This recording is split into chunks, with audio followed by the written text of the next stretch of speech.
Welcome to the Michigan Golfer Show. Join us each week as we explore the people, the places, and the events that shape our great game. Stage now, we've got Dan Pohl. We're going to talk about the state of Michigan golf. Right. It's an address. Dan, a former tour player, Ryder Cupper, won a Colonial, won a World Series of Golf, tied for first in the Masters. Yeah, that damn Barton Stadler. Trophy winner. That damn Stadler. And he's a nice guy. But also we're going to have Doug Bell up from American Dunes talking about veterans, and also Kevin McKinley talking about the first tee. It's really fun. I've done this golf show for 32 years, I think. Hey, Fred Atbatter, what the heck are you doing? They let you in here? You didn't give him a free ticket, did you? Okay, good. No, you don't want to. He'll take advantage of it. You haven't even bought anything, Fred. Come on. They cut you off already, Dave. Yeah? Probably should already be recording.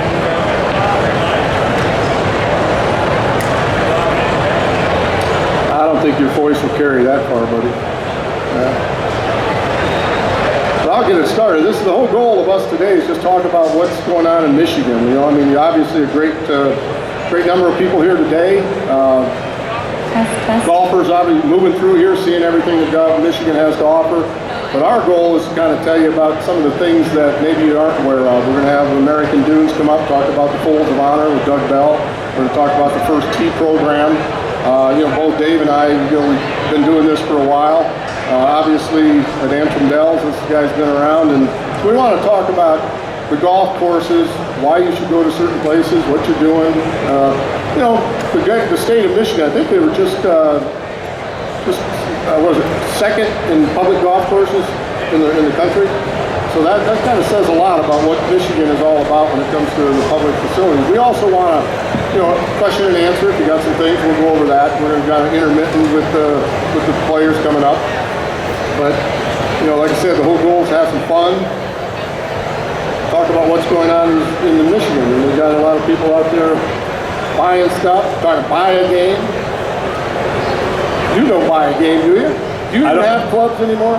I have clubs. I got a bag. Are they wooden? Are they wooden clubs? I was going to ask you about your wooden clubs. Oh, boy. Yeah, I led the tour in driving back in the early 80s with a 43.5-inch driver with a laminated head, old Wilson black head with a red. Some of the old guys will remember. The younger players, they don't have a clue what it's like to hit a blot of ball against that wooden head. How big was that head? Like this big? Not very big. But the funny thing is, if you hit it in the center, those block of woods were hard, and you could create some. If you could generate some power, you could get that ball. But if the off-center hits, when they used to say hit it on the screws, that's where it started, because most of those old heads had screws on it. So you find the sweet spot was right in the middle of that blocked head. And that's where, man, if you could generate some power. At my prime, I was going about 126 miles an hour at club head speed and carrying the ball 300 plus, back in those days.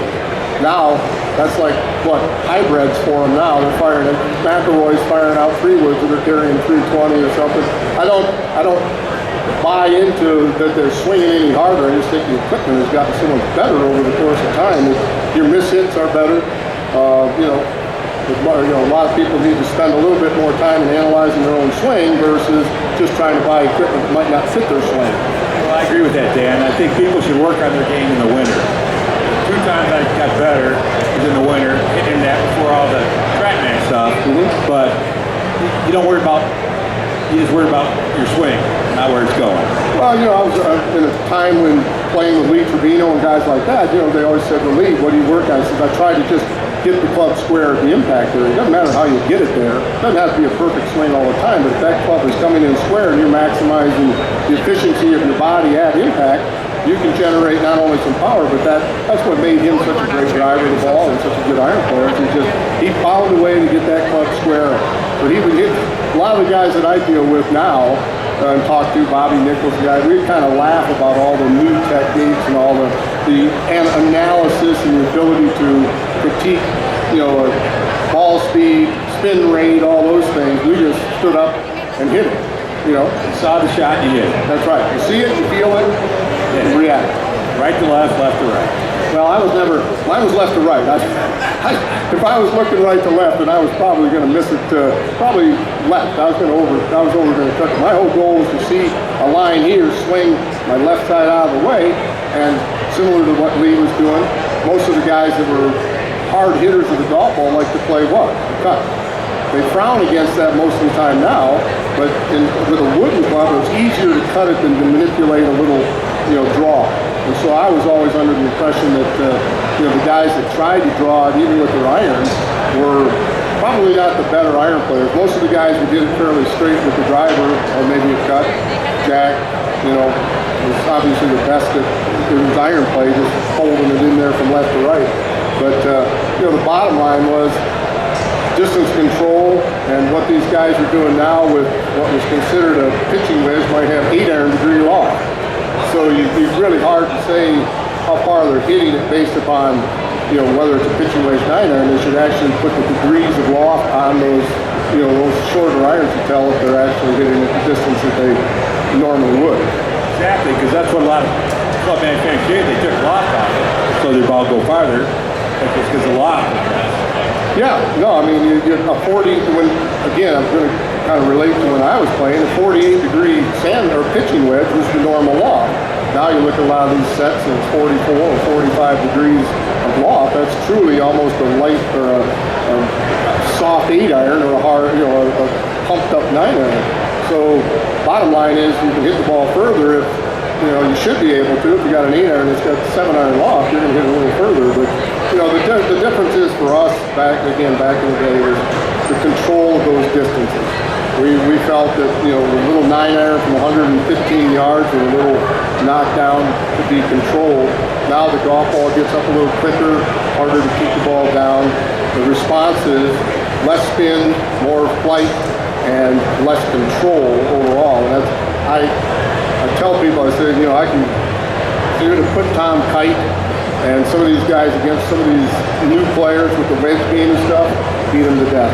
I mean, the guys were sensational with their short irons based upon just being able to do 2 things, spin control and elevation control. And that way, if you had 122 in and you knew you wanted to fly at 124, they're going to be within 2 yards there. I don't know that these guys have that ability right now to do that. I play with a guy, and he's 93 or 95. I know, 94. Yeah. And the interesting thing, Dave, is you see the people that are playing now, is that they think about 1 yardage. How far do you get your 7 iron? They say, I hit it 165. I say, well, what happens if you have 160? But can you play 3 or 4 different clubs that yardage? Especially when you get into the 125, 130 area. You can knock down a little 7, hit a little 8 further up in the air, a further 9, and maybe hit a harder wedge, whatever it may be. So you should have 4 clubs, probably minimum, that you can hit it that distance. You got a tree on that you got to go under, you got to carry it 112 or 115 yards and run it 15.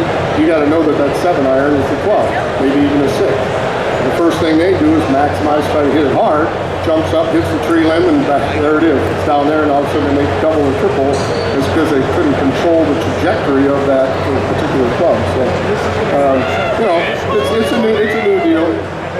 What's up there? Hey, nice boys. What do you got? You got a parrot inside? You got a question? You got a question there anywhere in that? No. That's the guy you don't want to play against because you want to throw him in the river or in a lake or something when you've got you 2 down and you're just screeching like a little cat out there. But, so Dan, when you designed the Pohl cat, what were you thinking about with that course at that time when you designed it? Well, I was fortunate, Dave, to ride around with Tom Weiskopf and was doing some stuff out in Arizona. Got to talk about Jack to Jack. Talked to a lot of the tour players about what makes a good golf course. Now the routings are dictated by, in the case of the Pohl cat, the DNR, the DEQ, the river that runs through it, the wetlands. You had limitations on where you could take things. And widths of fairways were determined by wetlands, like 7 and 8 at the Pohl cat is very determined by wetlands on both sides. We mitigated on some aspects of it to widen it out, and by doing that we had to enlarge some of the lakes. But the routing, from my standpoint, having played thousands of courses, and especially tour courses, it was creating a golf course that from about 150 yards out, you would never see the same thing twice. I was an extremely good iron player, but I was a visual player that wanted to see a variety of looks as you came through a golf course. And so from the standpoint of how you design it, a lot of people can do the routing, it's how the things inside of that work, the bunkering, the caping of the bunkers, the width of the green site versus the depth. And so I challenge people when they go and play our golf course to really see that, to play 18 holes and know that from 150 yards out, you will never see the same thing twice. And that's something that I think is lost sometimes because of, whether you're, Gary Paints is a great designer out in Arizona. His bunker configurations were totally different than what I wanted. Very high cape, half a shot penalty. I want people to be able to go out of green from a fairway bunker because I think the challenge is up near the green. So if you're hitting an 18, on number 18, say at our course, you will be challenged by the second shot, but it doesn't force you to hit a sand wedge out to be able to play your third. I want to see if they can hit a good shot out of that bunker, and if they make a bad mistake, there might be a hazard left, but if they hit a good shot, they got a birdie opportunity. So when you get in bunker configurations and, whether you want bigger capes that are holding shots from going into hazard, those are just choices. And I think what happens is I was told by one of my close friends in the design business, a guy that said, you got to find out who your client base is, who your market is, try to figure out what's going to enthuse them, that's going to give them a good vision, but doesn't penalize them on a public golf course. You can do more on a private golf course because you've got people playing it every day. But I want people to play their first time at the Polecat to come back and basically say, man, I want to go play it again. They're enthused, the visuals are good, what we call visual noise. And so you want to have that movement through from hole one through whatever. I was a big believer that if you could get people out on the course with a kind of a fun little first hole and then hit them in the middle and then have some great finishing holes that kind of variations, that you've got something. Well, I agree, because when the slope came out, and I worked at Boeing for a long time, the slope came out, I think slope wrecked a lot of golf courses.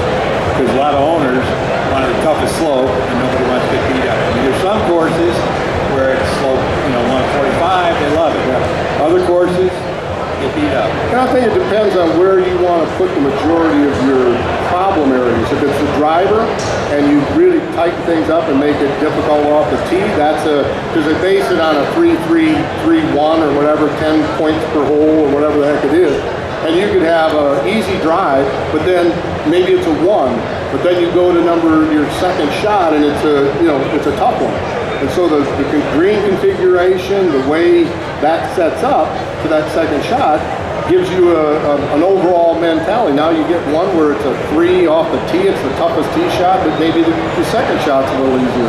So you're looking at slope as a variety. Is it all of each hole? 180 slope is obviously impossible. Well, I guess there are for it to be close, but you want to give them a variety of mentalities and plays.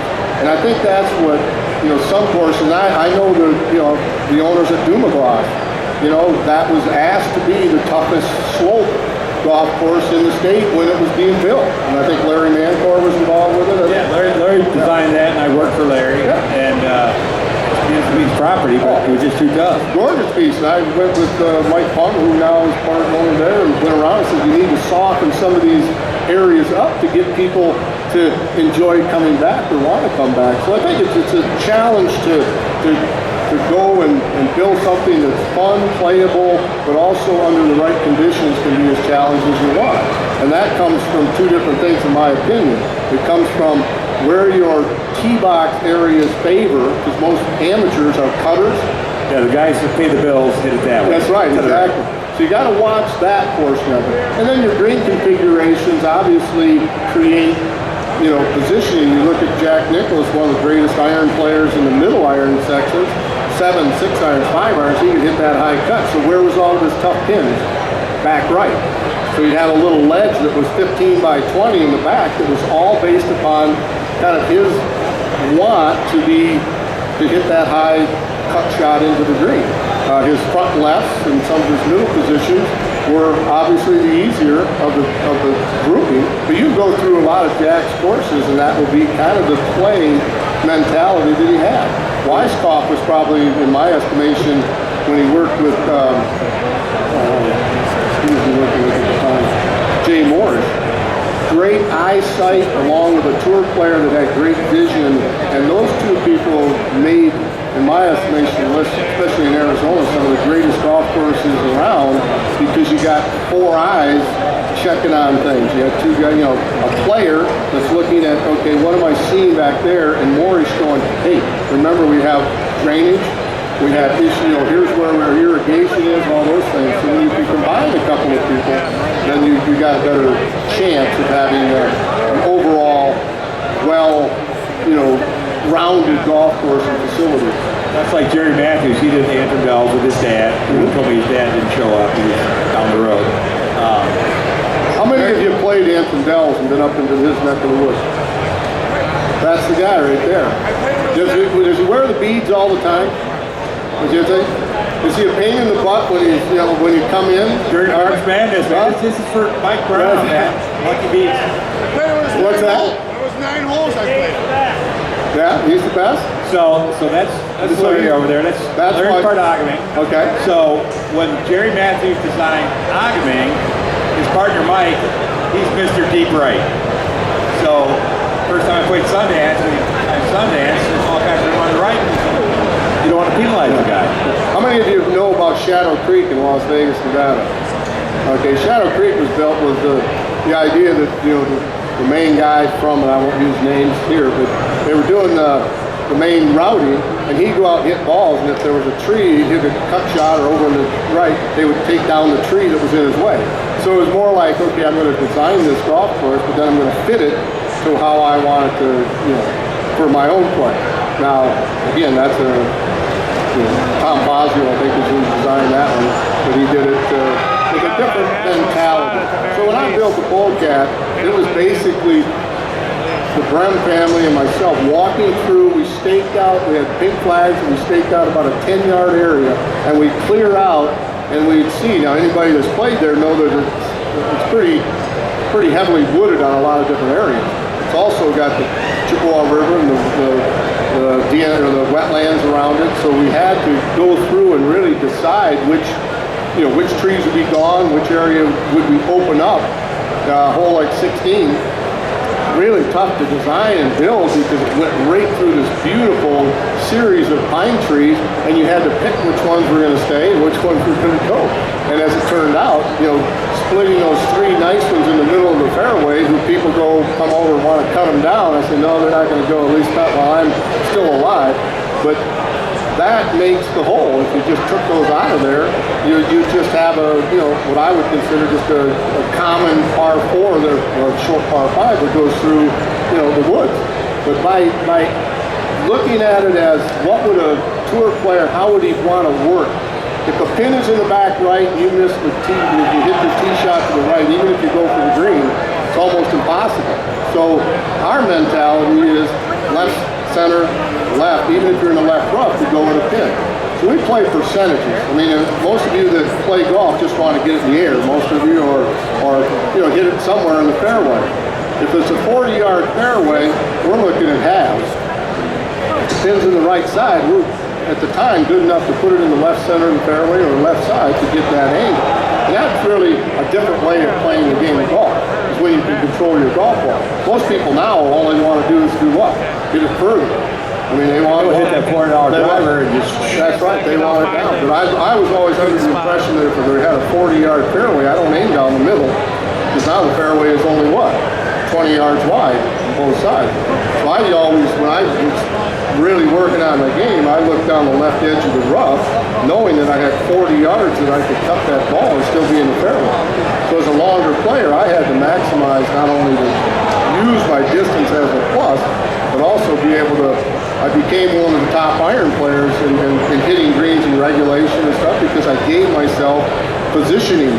I mean, I was never, I wouldn't be afraid to hit it left into the rough because it gave me the angle that I didn't maybe have to hit it over a bumper or something like that. So you're going to see a lot of different things as you play a variety of golf courses, but bottom line is with you got what? How many courses up there now? We got 4 now, man. 4 now. So you got a wide variety. Some people will like one of them. They come in, they love it. They might not like the other one. You get a golf plays 10 courses, 3 or 4 in a while, no matter what you use. The other one, he's great, I love that course. And that's one thing, as I get older, much older, you want the course to grow over. That's why you don't have those big high bumpers. Oh, again, as a public golf courses, you got to make an impression the first time or they're not coming back.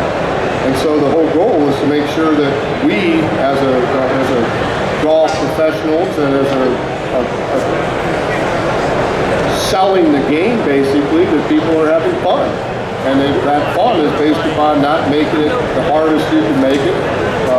We have a rotation of 6 pin placements that, some days, there's 4 or 5 that are right in that hard zone. Dave plays there a lot. He knows some days, the golf course sets up correctly for the wind conditions and all that, and you play really well. Next day it's blowing the other way and the pin's in the wrong positions, and it's like a change of pace.